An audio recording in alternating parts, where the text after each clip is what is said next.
So, I finally watched the 2010 biopic drama depicting the creation and eventual lawsuits around the creation of Facebook, the social network. And wow, what else can I say other than wow? Again, like I say all the time, I know nothing about film, nor do I know the full story about the creation and, like I said, eventual lawsuits around the creation of Facebook. So if there's anything that I accidentally depict in this video that makes it seem like I'm defending the actions of the most loaded man on earth based on this movie, then I apologize.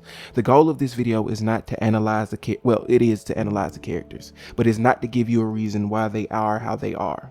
Like, my goal is to share my experiences with the movie and why it rocks so damn hard. So yeah, let's do it. That's nice.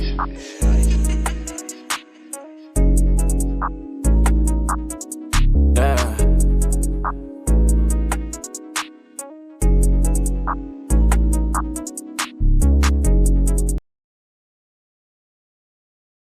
I first joined Facebook when I was 9 years old, about 5 years younger than the website's required age of 14 at the time, in the summer of 2010, 2 to 3 months before the movie would first release. I vividly remember joining because it felt like the entire world was on the platform, and I didn't want to feel left out.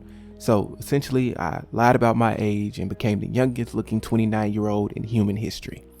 Facebook for a while would become my favorite website, giving me current events, games to play when I was bored, and the ultimate opportunity to meet new people and sort of get out of my antisocial shell. Now, as big as the Sabrin case seems to be, I don't know, I was like 4.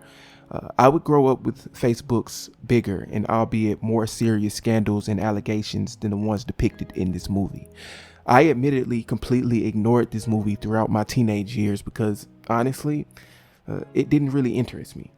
I thought it would go more in depth with the tech side of the creation of Facebook, and that didn't interest me at all. It was until this year that I saw the legendary clip of Andrew Garfield's Eduardo Saverin going completely ballistic on Justin Timberlake's Sean Parker that I realized that I've never been more wrong in my life and that I needed to watch this movie. And the movie rocks. The movie is good. The movie is freaking phenomenal.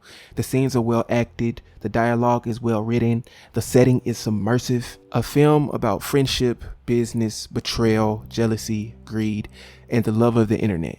Jesse Eisenberg's Mark Zuckerberg is a cold, manipulative asshole that you can't help but to root for. Eduardo Saverin, played by Andrew Garfield, is depicted as his selfless, cautious, but at times jealous best friend.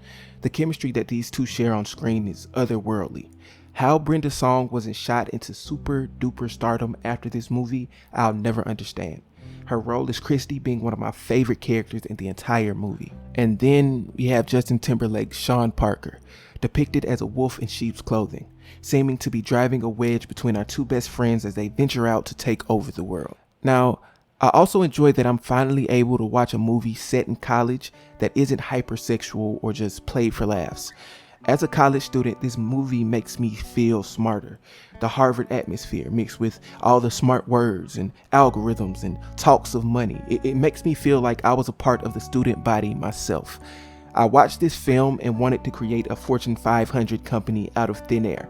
And whatever you might think about Mark Zuckerberg, watching a 19-year-old future 12-figure company owner create one of the biggest companies in the world is awe-inspiring. The sort of B-plot of the Winklevosses attempting to reclaim their idea away from Mark Zuckerberg is also very good.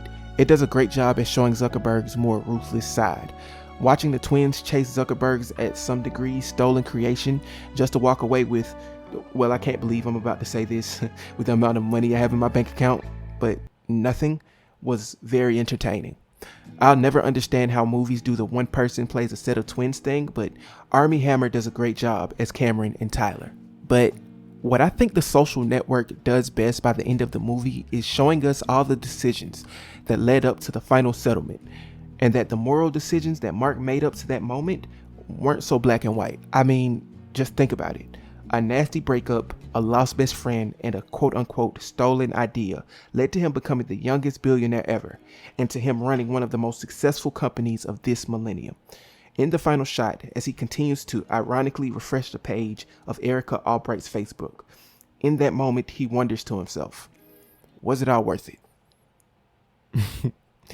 Yeah, probably so.